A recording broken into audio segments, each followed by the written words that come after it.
Dad accidentally discovering the relationship.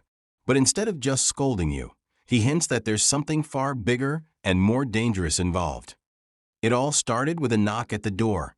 Not the kind of polite, rhythmic tap you'd expect, but a heavy, impatient pounding that made the walls of our small suburban home tremble.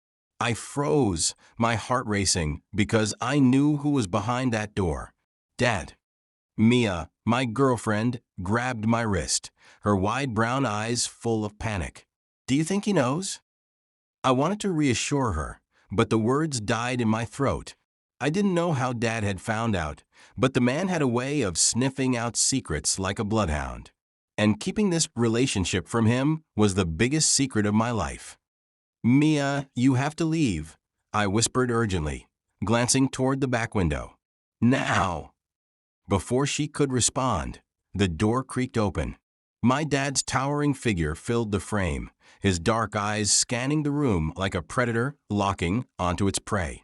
His gaze landed on Mia, and his jaw tightened. I knew it, he said quietly, his voice laced with disappointment and something else, something darker. Dad, it's not what you think. I began, but he cut me off with a raised hand. It's exactly what I think, he said, stepping inside and closing the door behind him. You've been lying to me, both of you. Mia tried to speak, but Dad held up a photograph. It was grainy and slightly blurred, but it was unmistakable. Mia standing in a shadowy alley, exchanging what looked like an envelope with a man in a black coat. Care to explain this? He demanded, his voice cold and sharp. I stared at the photo, my mind racing. What the hell was going on? Mia had always been secretive about her past, but this was something else entirely. Dad, where did you get that? I asked, my voice trembling. I've been keeping an eye on her, he said, his gaze never leaving Mia. She's not who you think she is. Mia's face went pale, and she took a step back. I can't explain, she whispered. You'd better, Dad said, his tone menacing. Because if you don't, you're leaving this house in handcuffs. And just like that, my world turned upside down. The silence in the room was suffocating. Dad stared at Mia like she was some kind of criminal. I could feel the tension radiating off him, like the air right before a thunderstorm. Mia, on the other hand, looked cornered.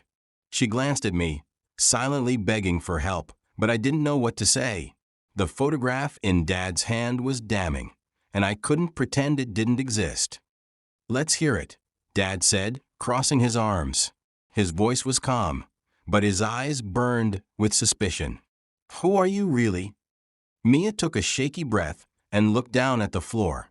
For a moment, I thought she wasn't going to say anything. But then she lifted her head, her jaw tightening as if she'd made some kind of decision. My name is Mia Harper, she said slowly. But that's not the name you're looking for, is it? Dad's expression darkened, and my stomach dropped. What was happening here? Who was Mia, really? Mia, what are you talking about? I asked, stepping between her and Dad. You're not hiding something, are you? Her eyes softened when she looked at me. I wanted to tell you, but I couldn't. Not yet. Tell me what? My voice cracked, and I hated how weak I sounded. What's going on? Dad didn't wait for her answer. He reached into his pocket and pulled out something small and metallic. It was a badge, an official-looking one, engraved with the seal of some government agency I didn't recognize. I'm not just your dad, he said, his voice steady and cold. I'm a federal agent, and Mia Harper isn't just some girl you met at school. She's a fugitive. The words hit me like a punch to the gut. Fugitive? Federal agent? This had to be a joke. My dad had always been strict, sure, but I'd never imagined he was involved in anything like this. What the hell are you talking about? I demanded, my hands curling into fists. Mia isn't a criminal. Dad raised an eyebrow. You really think you know her? You think she's been honest with you? Because this photo says otherwise. He tossed the photo onto the coffee table, and I picked it up, staring at it again. The man in the black coat. The envelope. Mia's face, half hidden in shadows. It looked bad, really bad. But this wasn't the Mia I knew. It couldn't be. Mia, tell him he's wrong, I said, my voice trembling.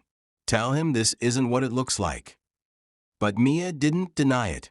Instead, she took a step back, her face hardening. I'm not who you think I am, she admitted. But I'm not a criminal either.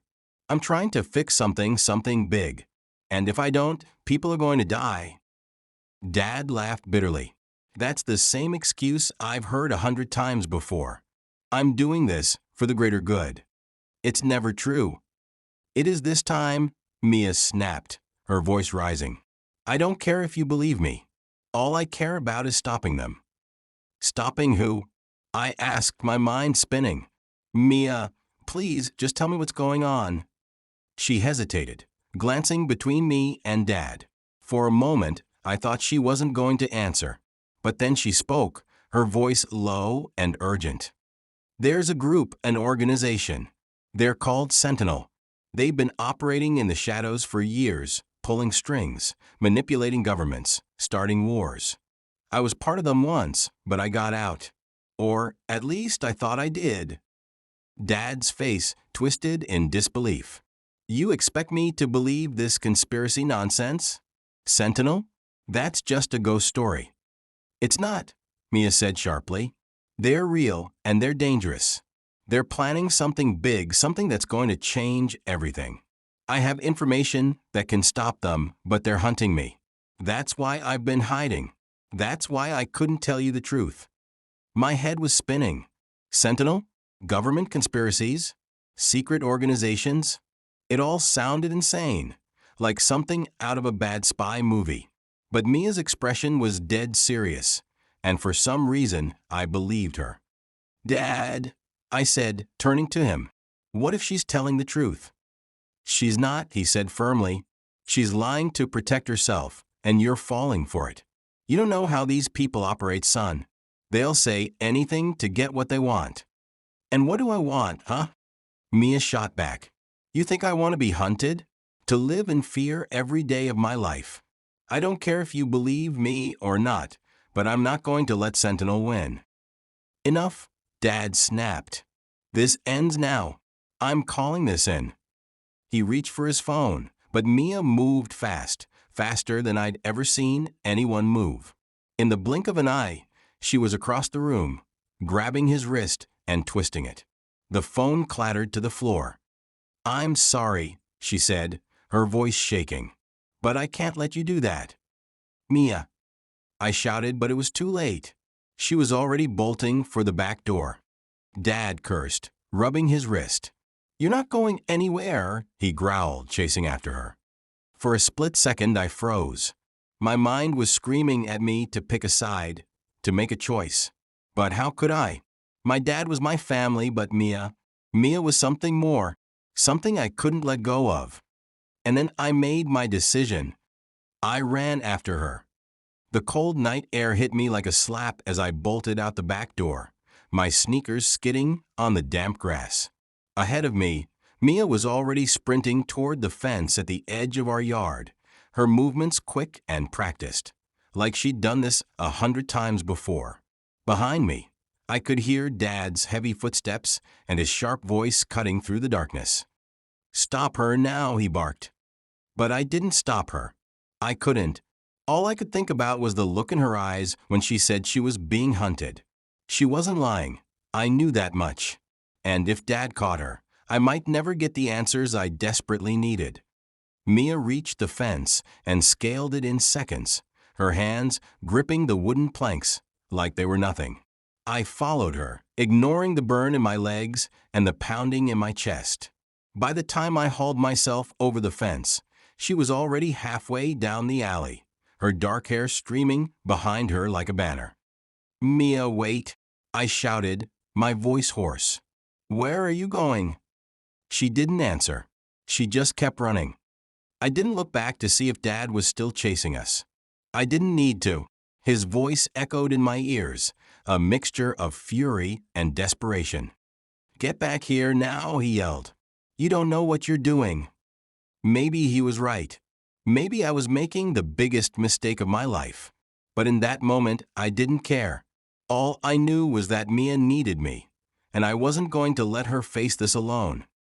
After what felt like an eternity, Mia finally slowed down, ducking into a shadowy side street. I followed her, my lungs burning and my heart threatening to explode. She stopped in front of an old, abandoned warehouse, its windows shattered and its walls covered in graffiti. The place looked like it hadn't been used in years. "Mia," I gasped, doubling over to catch my breath. What are we doing here?" She didn't answer right away. Instead, she scanned the street behind us, her eyes sharp and alert. Only when she was satisfied that we weren't being followed did she turn to me. "You shouldn't have come," she said, her voice low but fierce. "You don't understand what you've gotten yourself into." "Then explain it to me," I shot back, frustration bubbling to the surface. "You keep saying I don't understand, but how am I supposed to if you won't tell me anything? Who are you running from? What is Sentinel?" Mia hesitated, her expression torn. For a moment I thought she might actually open up. But then her face hardened again, and she shook her head. "It doesn't matter," she said. "What matters is that you go back home. Your dad was right. You're safer without me." "Safe?" I laughed bitterly. "You think I'm safe after all this? My dad just told me he's some kind of secret agent. You're apparently a fugitive, and now we're being chased through the streets. Safe is out the window, Mia. So just tell me the truth." Her shoulders sagged, and for the first time, I saw a crack in her armor. She looked tired, exhausted even, like she'd been carrying the weight of the world on her shoulders for far too long. "Fine," she said quietly. "You want the truth? Here it is. Sentinel isn't just some random organization. They're everywhere. They have their hands in everything: politics, business, even law enforcement. They don't care about rules or morals. They only care about power." "And you?" I asked. "What's your connection to them?" Her jaw tightened. "I worked for them. A long time ago. They recruited me when I was just a kid, trained me to do things I'm not proud of. But I didn't know the truth back then. I didn't know what they really were." She paused, her voice cracking. "When I found out, I ran. I thought I could disappear, start over. But they don't let people go.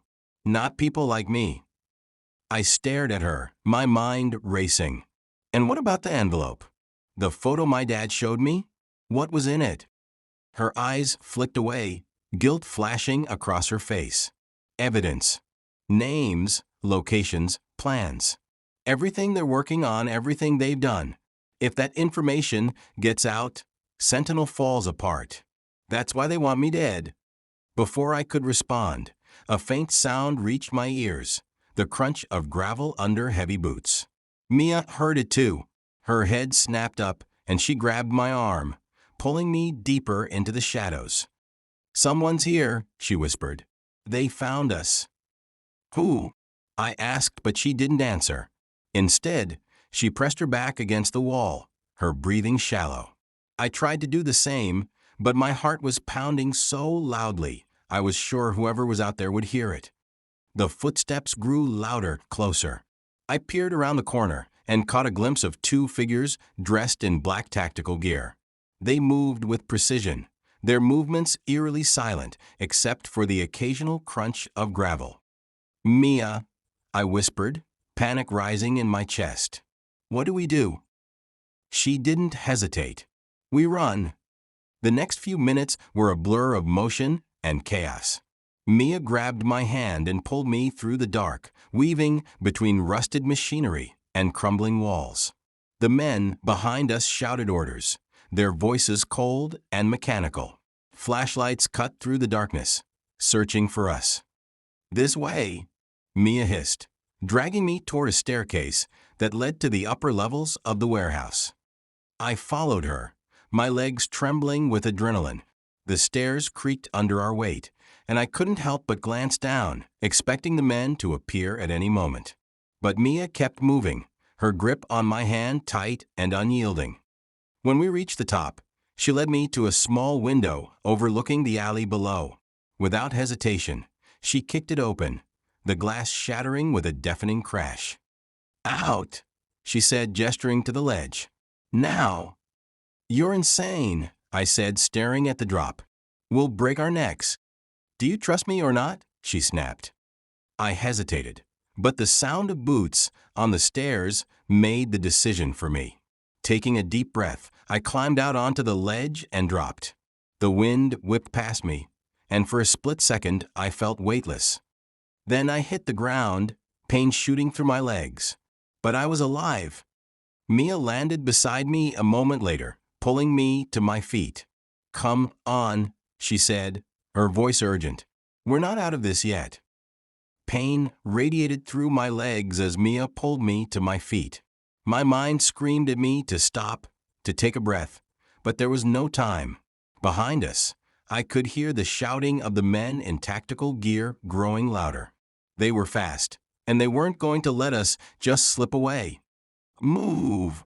Mia barked, dragging me into the shadows of a narrow alleyway. The cold air stung my lungs as I struggled to keep up.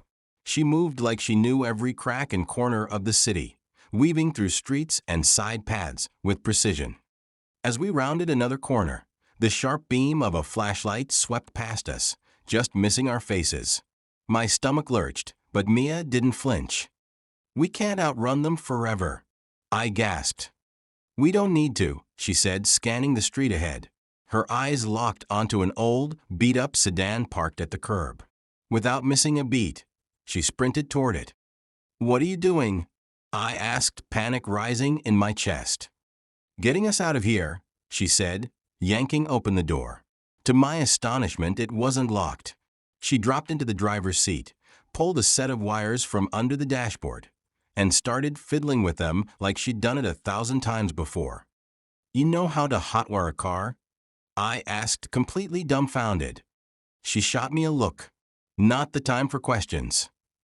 Behind us, the sound of boots hitting pavement grew louder. I glanced back and saw two figures emerge from the shadows, their weapons glinting under the dim streetlights. "Mia, they're here," I shouted. "Almost there," she said, sparking the wires. The engine roared to life just as one of the men raised his weapon. I barely had time to dive into the passenger seat before she slammed on the gas, the tires screeching as we tore down the street. The city blurred around us as Mia pushed the old sedan to its limits. The engine groaned, and the car rattled like it was seconds away from falling apart, but it held together. I glanced in the side mirror and saw the men piling into a black SUV, their headlights flaring to life as they gave chase. "They're gaining on us," I said, gripping the edge of my seat. "I see them," Mia said through gritted teeth. She yanked the wheel, sending us careening onto a narrow side street. The tires barely gripped the road, and I felt my stomach lurch as we nearly slammed into a row of parked cars. "They're not going to stop," I shouted. "Who are these guys?" "Sentinel," she said, her voice tight. "They don't give up. Not until you're dead." Great. Just great. The SUV roared behind us, its headlights flooding the car's interior with light. One of the windows rolled down, and I caught a glimpse of a man leaning out with something in his hands. "They've got guns," I yelled, ducking instinctively. "Stay down," Mia snapped. She spun the wheel again, sending us into another sharp turn. The SUV skidded behind us, its tires screeching as it struggled to keep up. "What's the plan here?" I asked, my voice shaking. She didn't answer. Instead, she reached into the glove compartment and pulled out a small black device. It looked like a remote with a single red button in the center. "What's that?" I asked. "Insurance," she said. "Hold on." Before I could ask what she meant, she slammed the brakes, sending the car into a screeching halt. The SUV barreled past us, its driver caught off guard. Mia hit the gas again, spinning the car around and heading in the opposite direction. The SUV skidded to a stop and began to turn, but Mia didn't give them a chance. She pressed the button on the remote, and an explosion erupted behind us. The force of it rocked the car, and I turned to see flames licking at the side of the SUV as it struggled to recover. "You blew them up?" I asked, my voice high with shock. "Just slowed them down," she said. "They'll be back." We drove in silence for a while, the tension between us thick enough to cut with a knife. My mind was racing, trying to process everything that had just happened. The chase, the explosion, the fact that my girlfriend apparently knew how to hotwire cars and blow things up. It was too much. Finally, I couldn't take it anymore. "Mia," I said, my voice shaking. "What the hell is going on? Who are you really? And don't tell me it doesn't matter, because it does." She sighed, keeping her eyes on the road. "I told you the truth back at the warehouse. I used to work for Sentinel. They trained me, used me, but when I found out what they really were, I ran. I've been running ever since." "And my dad?" I asked. "Why does he know about you? Why is he involved in this?" "Because he's not just your dad," she said. "He's one of them." The words hit me like a brick. "What are you talking about? My dad's not with Sentinel. He's a federal agent." She laughed bitterly. "And who do you think Sentinel works with? They've infiltrated everything: governments, law enforcement, intelligence agencies. Your dad might not be one of them directly, but he's connected. He's been chasing me for years, trying to take me down." I stared at her, my mind reeling. "No, that can't be true." "It is," she said. "And if we don't stop him, he's going to hand me over to them. And then it's over." We drove through the night, leaving the city behind and heading into the desolate outskirts. The stars were bright overhead, but they offered little comfort.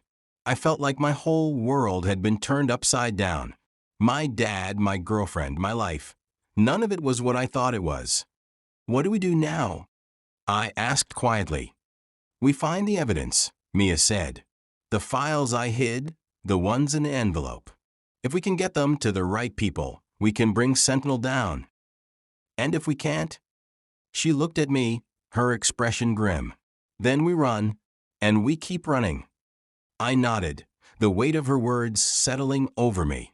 This wasn't just about Mia anymore. It was about something much bigger. And like it or not, I was part of it now. The long, desolate road stretched out before us, cutting through an endless expanse of barren wilderness. The silence in the car was heavy, broken only by the hum of the engine. I stared out the window, my thoughts racing. Everything I'd known about my dad, about Mia, and about my own life had been ripped apart. And now the only thing left was the truth, whatever that was. "We're close," Mia said, her voice cutting through the stillness. "The safe house is just up ahead." I turned to her, studying her face. She looked tired but determined, her hands gripping the steering wheel like it was the only thing keeping her grounded. "What's at the safe house?" I asked. "The files," she said. "The ones that prove everything: Sentinel's operations, their leaders, their plans. If we can get them to the right people, we can expose them." "And who are the right people?" I asked. "If Sentinel's everywhere, how do we know who to trust?" Mia didn't answer right away. She just stared ahead, her jaw tightening. "We don't," she said finally. "But we don't have a choice." The safe house was a small, unassuming cabin tucked away in the woods. It looked abandoned, with its peeling paint and boarded-up windows, but Mia assured me it was secure. As we stepped inside, I felt a chill crawl up my spine. The place was dark and smelled of damp wood. Mia led me to a hidden compartment in the floor, pulling up a loose board to reveal a metal briefcase. "This is it," she said, lifting the case out of its hiding spot. "Everything we need to take Sentinel down." Before I could respond, the sound of engines echoed in the distance. My heart sank as I realized what it meant. "They found us," I said. Mia's eyes darted to the door. "We have to move, now." We barely made it out of the cabin before the black SUVs appeared. their headlights cutting through the darkness. Mia and I ran toward the tree line, but it was too late. Men in tactical gear emerged from the vehicles, their weapons raised. "Stop," one of them barked. "You're surrounded." Mia clutched the briefcase tightly, her eyes scanning for an escape.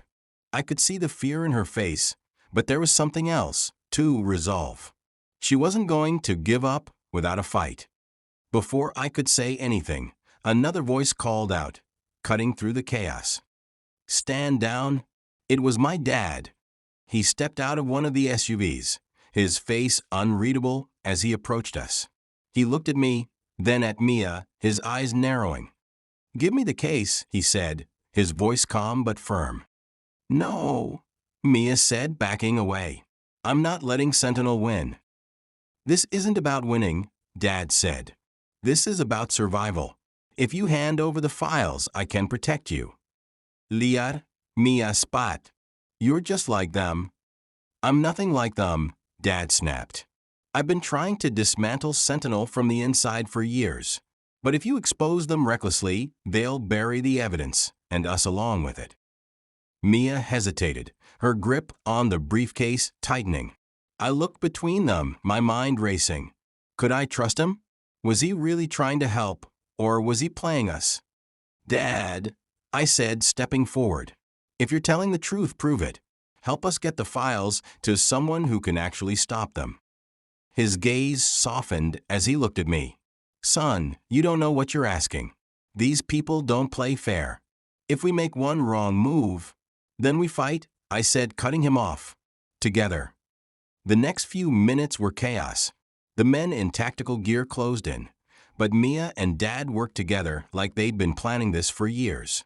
Mia used her agility to outmaneuver them, while Dad barked orders, forcing the team to split their focus.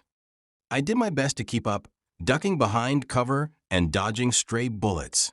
My heart pounded in my chest as I watched Mia fight like a woman possessed, using everything at her disposal to protect the briefcase. Finally, we reached the edge of the woods, where a helicopter waited. It was Dad's backup, a contact he trusted to get us out of there. "Go!" Dad shouted, covering us as we sprinted toward the chopper. Mia and I climbed aboard, and Dad followed, firing one last shot before jumping in. As the helicopter lifted off, I looked down at the men below. They stared up at us, their faces unreadable, but I knew this wasn't the end. Sentinel wasn't going to stop. The files were delivered to a trusted journalist, someone outside Sentinel's reach. Within weeks, the truth came out. Sentinel's operations were exposed, their leaders arrested, and their network dismantled, at least most of it. Mia disappeared not long after. She left me a note saying she needed to start over, to figure out who she was outside of Sentinel. I understood, but it didn't make it hurt any less. As for Dad, he quit his job and took on a quieter life. He said he wanted to make up for lost time, to be the father I deserved. It wasn't easy, but we were rebuilding. And me? I wasn't the same person I was before all this started. I'd seen too much, lost too much, but I'd also found something: strength, purpose, and the will to fight for what mattered. Because no matter how powerful Sentinel was, no matter how many times they tried to rise again, I knew one thing for sure: they'd never stop me from fighting back.